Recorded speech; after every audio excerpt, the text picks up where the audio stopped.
Assalamualaikum warahmatullahi wabarakatuh. Nama saya Alda Rizky Fadilah dari jurusan Pendidikan Bahasa Arab semester 1. Di sini saya akan menjelaskan tentang jam Al-Quran pada masa Nabi Khulafaur Rasyidin dan sesudahnya. Tujuan materi ini untuk mengetahui bagaimana dibukukannya Al-Quran pada masa Nabi Muhammad SAW, pada masa Abu Bakar As-Siddiq, dan pada masa Utsman bin Affan, dan bagaimana pembukuan setelah Khulafaur Rasyidin.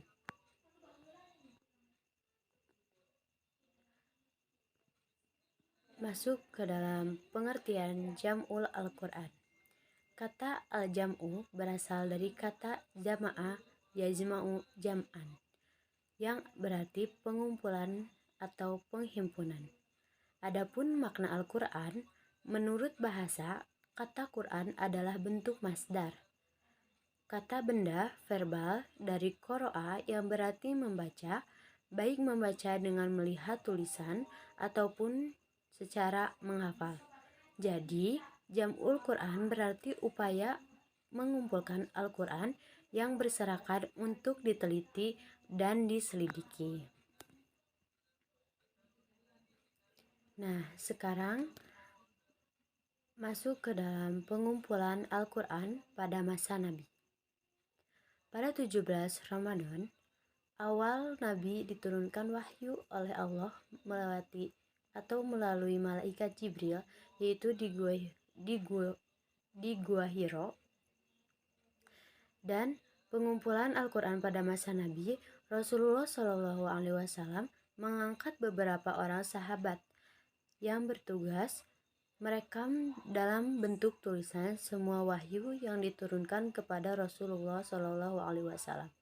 Di antara mereka ialah Abu Bakar As-Siddiq, Umar bin Khattab, Utsman bin Affan, Ali bin Abi Thalib, Zaid bin Thabit, Ubay bin Ka'ab, dan beberapa sahabat lainnya. Nah, sebelum Rasulullah SAW wafat, semua wahyu Al-Quran telah diturunkan kepada Rasulullah SAW. Dan para sahabatnya mengestafetkan dakwahnya dan memperkenalkan Al-Quran ke seluruh penjuru negeri. Nah, dan bagaimana cara Jibril menyampaikan wahyu kepada Nabi Muhammad SAW, yaitu dengan mendiktekannya atau dihafalnya. Nabi Muhammad SAW langsung menghafalnya dan menyimpannya di dalam hati dan disimpannya di dalam dada. Lalu disampaikannya langsung kepada sahabat-sahabatnya, dan sahabat-sahabatnya pun langsung menghafalnya. Dan pada saat itu, orang Arab atau umat yang ada di sana belum mengetahui baca ataupun menulis. Namun, bangsa Arab di sana mempunyai hafalan yang kuat dan integritas kejujuran yang tinggi. Tersebutlah nama-nama sahabat Rasulullah SAW pada saat itu menerima hafalan Al-Quran dari Nabi Muhammad SAW, yaitu Abdullah bin Mas'ud, Salim bin Makil Maula Abu Huzaifah, Muaz bin Jabal, Ubay bin Ka'ab, Zaid bin Sabit, Abu Darda, dan Abu Zaid bin Sakan. Nah, nama-nama mereka menjadi rujukan oleh Nabi Muhammad SAW dan direkomendasikan. Dan beberapa hadis pun mengatakan, salah satunya dari Abdullah bin Amr bin As yang mendengar Rasulullah bersabda, "Ambillah, pelajarilah Al-Quran dari 4 orang, yaitu Abdullah bin Mas'ud, Salim Mu'adz bin Jabal, dan Ubay bin Ka'ab. Dan Rasulullah Shallallahu Alaihi Wasallam menyebutkan 4 orang tersebut dari kaum Ansor, yaitu Ubay bin Ka'ab, Mu'adz bin Jabal, Zaid bin Sabit, dan Abu Jaiz. Dan Rasulullah Shallallahu Alaihi Wasallam mengangkat beberapa orang sahabat yang bertugas merekam dalam bentuk tulisan semua wahyu yang diturunkan kepada Rasulullah Shallallahu Alaihi Wasallam. Di antaranya yaitu Abu Bakar As-Siddiq, Umar bin Khattab, Utsman bin Affan, Ali bin Abi Thalib, Zaid bin Sabit, Ubay bin Ka'ab, dan beberapa sahabat lainnya. Dan ditulis dalam tulisan di dalam secari kertas ataupun tulang belulang, daun lontar ataupun kulit unta, adapun di pelapah kurma. Dan pada masa itu mushaf di berbagai mushaf, jadi belum dijadikan menjadi satu mushaf. Jadi intinya mushafnya masih berantakan. Nah, pada saat itu Nabi Muhammad SAW dijuluki Nabi Ummi, yaitu Nabi yang buta huruf dan tidak bisa membaca ataupun menulis. Maka keluarlah ayat yang berbunyi, Dialah Allah yang mengutus kepada kaum yang buta huruf seorang Rasul dari kalangan mereka sendiri, yang membacakan ayat-ayatnya kepada mereka, mensucikan mereka, dan mengajarkan kepada mereka Alkitab, Al-Quran, dan hikmah, dan sesungguhnya mereka itu sebelumnya benar-benar berada dalam kesesatan yang nyata. Quran Surat Al-Jumu'ah ayat 2.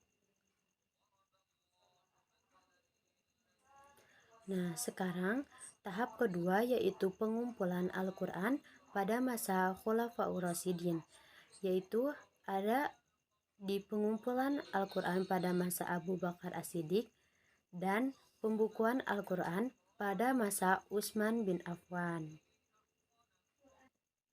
Masa pengumpulan Al-Quran pada masa Abu Bakar As-Siddiq, yaitu pada kepemimpinan Khilafaur Rasyidin, yaitu Abu Bakar As-Siddiq, banyak sekali peperangan yang terjadi, seperti perang Murtad yang disebut perang Arod, dan perang nabi-nabi palsu, yaitu Yamamah, yang dijadikan perang besar, yaitu pada saat perang Yamamah, yaitu perang nabi-nabi palsu. Nah, di situ banyak sekali hafiz atau penghafal Al-Quran yang wafat dan menimbulkan kecemasan bagi Umar bin Khattab. Dan disitulah Umar bin Khattab mengusulkan kepada Abu Bakar As-Siddiq untuk menjadikan Al-Quran menjadi satu mushaf yang karena banyaknya hafiz atau penghafal Al-Quran yang sudah meninggal atau wafat. Nah, di situ Abu Bakar merasa ragu dan keberatan atas usulan dari Umar bin Khattab. Nah, mengapa Abu Bakar ragu atau keberatan dalam usulan Umar? Karena sebelumnya pada masa Rasulullah SAW belum pernah terjadi adanya pengumpulan Al-Quran menjadi satu mushaf. Dan kemudian Allah melapangkan atau memantapkan hati Abu Bakar As-Siddiq dan melapang dadakan untuk menerima usulan dari Umar bin Khattab. Dan pada saat itulah Abu Bakar As-Siddiq membentuk kepanitiaan untuk pembukuan Al-Quran. Di antaranya yaitu Zaid bin Sabit sebagai ketua, dan 3 orang lainnya yaitu Utsman bin Affan, Ali bin Abu Thalib, dan Ubay bin Ka'ab masing-masing sebagai anggota. Mengapa Zaid bin Sabit dijadikan sebagai ketua? Karena Abu Bakar As-Siddiq mempercayainya dan berkata, "Engkau adalah pemuda cerdas, engkau juga adalah sekretaris wahyu bagi Rasulullah. Maka carilah lembaran-lembaran Al-Quran, lalu kumpulkanlah." Nah, awalnya Jaiz pun merasa keberatan seperti Abu Bakar As-Siddiq, tetapi Allah melapangkan dadanya dan memantapkan untuk menerima tawaran Abu Bakar As-Siddiq itu. Dan Zaid pun mulai mengumpulkan mushaf-mushaf yang berserakan seperti di pelepah kurma dan lain-lainnya. Zaid pun sangat cermat dalam mengerjakannya. Di dalam ketelitian Zaid saat menuliskan surat At-Taubah, dalam ketelitiannya Zaid meragukan di dalam surat At-Taubah ayat 128.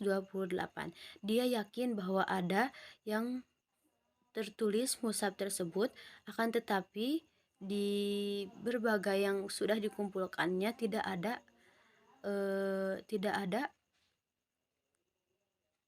ayat tersebut. Dan Khuzaimah pun datang. Ia adalah seorang sahabat Rasul yang sangat dekat dengan Rasulullah SAW. Nah, kan setiap Jaiz itu nulis harus disaksikan dengan 2 orang. Nah, jika bersama Khuzaimah tidak perlu hanya 1 orang. Rasulullah SAW mengatakan jika Khuzaimah seorang diri sudah bersaksi, maka itu sudah cukup. Dan disitulah tidak ada lagi keraguan Jaiz untuk menulis surat At-Taubah ayat 128. Nah, setelah pembukuan Al-Quran selesai dikumpulkan, maka disimpan di Abu Bakar. Dan setelah Abu Bakar wafat, disimpan di Umar bin Khattab. Dan setelah Umar bin Khattab wafat, disimpanlah di Hafsah binti Umar bin Khattab.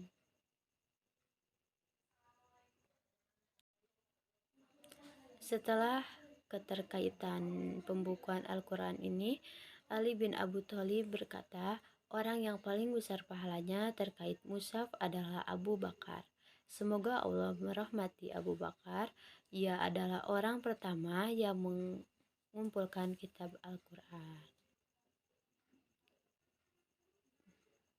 Dan masa demi masa, pembukuan Al-Quran pada masa Utsman bin Affan. Dan pada saat itu, Al-Quran mempunyai 7 bahasa dan 7 dialek, dan menjadinya pertengkaran atau kemurtadan pada zaman tersebut. Dan setelah bermusyawarah dengan sahabat-sahabat seniornya, Utsman bin Affan mengirim utusan ke rumah Hafsah untuk meminjam mushaf tersebut. Itu Utsman bin Affan menuju ke 4 sahabatnya itu untuk menyalin Al-Quran, yaitu Zaid bin Sabit, Abdullah bin Zubair, Sa'id bin As, dan Abdurrahman bin Haris bin Hisam. Lalu Utsman meminta kepada 4 sahabatnya tersebut untuk menyalin isi mushaf tersebut. Dan apabila ada dialek yang berbeda, pilihlah dialek Quraisy, karena Al-Quran berasal dari Quraisy. Dan setelah penulisan atau penyalinan selesai, maka mushaf yang asli dikembalikan kepada Hafsah binti Umar bin Khattab. Lalu dialek-dialek yang berbeda atau mushaf-mushaf yang lain dibakar atau dimusnahkan karena tidak sesuai dengan mushaf yang asli.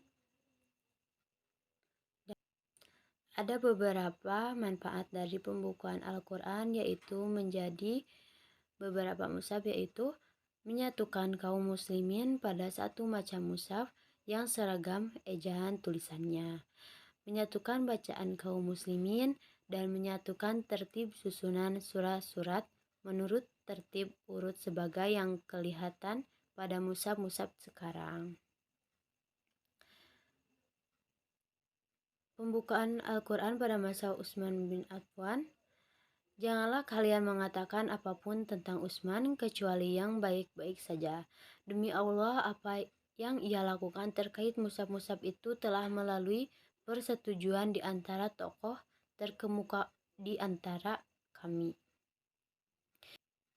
Dan setelah usaha lanjutan pengumpulan dan pemeliharaan Al-Quran pasca Khulafaur Rasyidin, kalangan umat Islam lebih hati-hati dan teliti dalam penulisannya. Dan sekarang pengembangan penulisan Al-Quran semakin meningkat, yaitu karena adanya berbagai hot Arab.